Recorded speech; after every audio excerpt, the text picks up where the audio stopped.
Imagine a fully functioning computer, built over 2,000 years ago.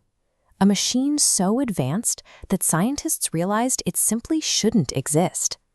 We usually view human progress as a straight, predictable climb, but the existence of this device suggests a different, more jagged trajectory. The evidence was discovered in 1901, pulled from the wreckage of a Roman cargo ship off the coast of Greece.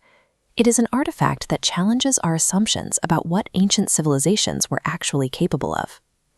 The recovery was led by Greek sponge divers working in heavy, hand-pumped brass suits. Among the standard haul of marble statues and gold coins, they found a single heavily corroded lump of bronze. Inside that heavily corroded lump were dozens of intricate, precisely cut mechanical gears. A gear. The presence of a gear was a massive historical problem. The teeth on this bronze wheel were roughly a millimeter long, cut with intense precision. This is the Antikythera Mechanism. Its existence means we have to rethink the technical limits of the ancient world. Physical reconstructions reveal that this wasn't a simple navigational tool. It was a machine built to calculate the future. According to every established record of Hellenistic Greece, technology like this simply did not exist yet. Finding a precision gear in a shipwreck from 60 BCE meant that the accepted linear timeline of human engineering was wrong. Decades of skepticism surrounded the artifact until 2005, when a research team used high-resolution 3D X-ray computed tomography to look inside the calcified shell. They found 37 individual meshing bronze gears layered inside the mechanism. The scans revealed an ancient analog computer.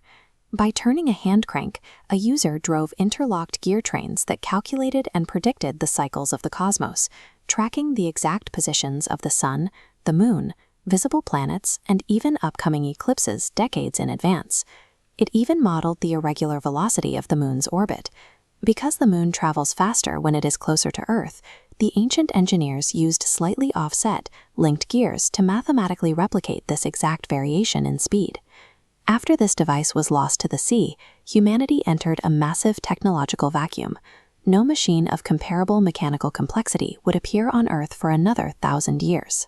If the ancient Greeks possessed the mathematics and metallurgy to build a mechanical computer, we have to ask if the Antikythera mechanism is an isolated anomaly or evidence of a broader pattern of forgotten technology. The user could synchronize the movements of the sun and moon, predicting eclipses and the positions of the 5 known planets.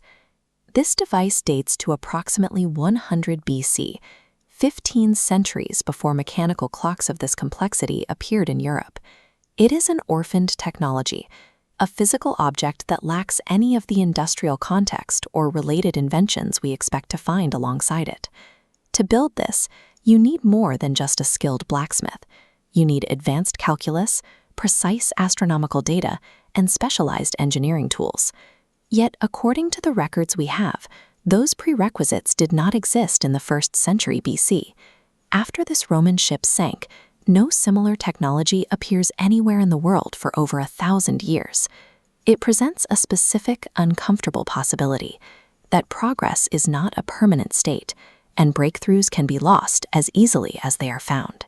If this were a single accident, we could call it a fluke. We look to an archaeological excavation in Kujut Rabu, Iraq, dating back to the Parthian Empire in the 1st century CE. In Iraq, researchers found the Baghdad Battery, jars that suggest a basic understanding of electricity 2 millennia before the light bulb, a glazed clay jar, a hollow copper cylinder, an iron rod, and asphalt used to seal the top. Mainstream skepticism dismissed the vessel as a storage jar for sacred scrolls. However, chemical analysis identifies the specific layout of an aqueous tin-air battery. The porous walls of the unglazed jar permit the liquid electrolyte to interact with the tin solder on the copper vessel. When filled with a lye solution, it initiates a chemical reaction that generates a charge. Experimental verification using exact replicas of these ancient components proves this chemical setup generates measurable electricity. A single unit produces over 1.4 volts, which provides enough power to perform basic electroplating on metal surfaces. Nearly 2 millennia before Alessandro Volta is credited with inventing the voltaic pile, people in the Near East possessed a working, practical knowledge of electrochemistry. And then this profound scientific knowledge simply vanished. By the 7th century, the Byzantine Empire was fighting a desperate war of survival, needing a way to defend their capital, Constantinople, from rival naval fleets. Their solution was Greek fire. Deployed from Byzantine ships, this terrifying naval weapon sprayed a stream of ignited liquid that defied nature by burning continuously on the surface of the ocean. Based on historical accounts, this was an advanced precursor to modern napalm. The mixture likely utilized a base of light crude oil, or naphtha, combined with pine resins to make it sticky, and sulfur to act as an oxidizer. To launch it, the Byzantines engineered a complex mechanical pumping system involving bronze siphon tubes that pressurized the volatile liquid, allowing them to spray it over long distances onto enemy hulls. The specific chemical recipe and the mechanics of the siphon were guarded as absolute state secrets. This successfully prevented rival empires from copying the weapon, but it also meant that when the Byzantine Empire fractured, the exact formula for Greek fire was erased from history forever. Sometimes entire geographic worldviews are lost. In 1929, catalogers at the Topkapi Palace in Istanbul opened a disregarded bundle of papers and uncovered a surviving fragment of a world map from 1513. This is the Piri Reis Map, an Ottoman chart drawn on gazelle-skinned parchment featuring highly accurate South American coastlines. A popular myth claims the bottom landmass depicts an ice-free Antarctica, but analysis proves it is simply an exaggerated, distorted extension of South America. The actual anomaly is written in the map's marginal notes.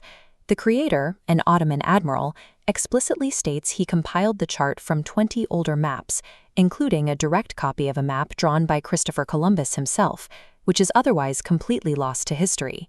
The survival of this single parchment fragment serves as a rare physical record of how easily foundational data, like the original cartography of Columbus, can vanish entirely when empires shift.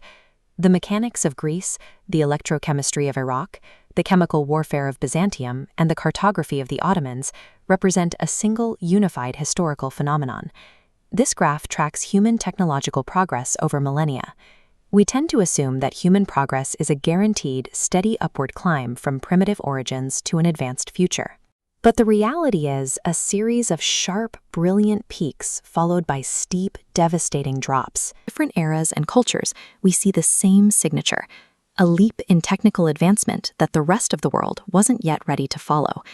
Do these artifacts point to lost chapters of human achievement that we have simply forgotten? It suggests that humanity is fully capable of significant technical regression, climbing to a peak and then sliding back into a long period of stagnation. This knowledge may not have been lost by accident. It may have been hoarded, destroyed by war, or simply buried when the society that supported it collapsed. Our modern belief in an unbroken chain of progress is a fragile one.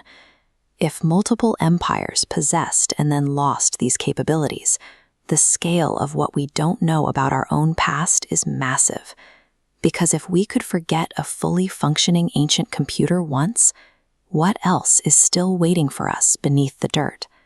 Subscribe to explore more stories that history tried to leave behind.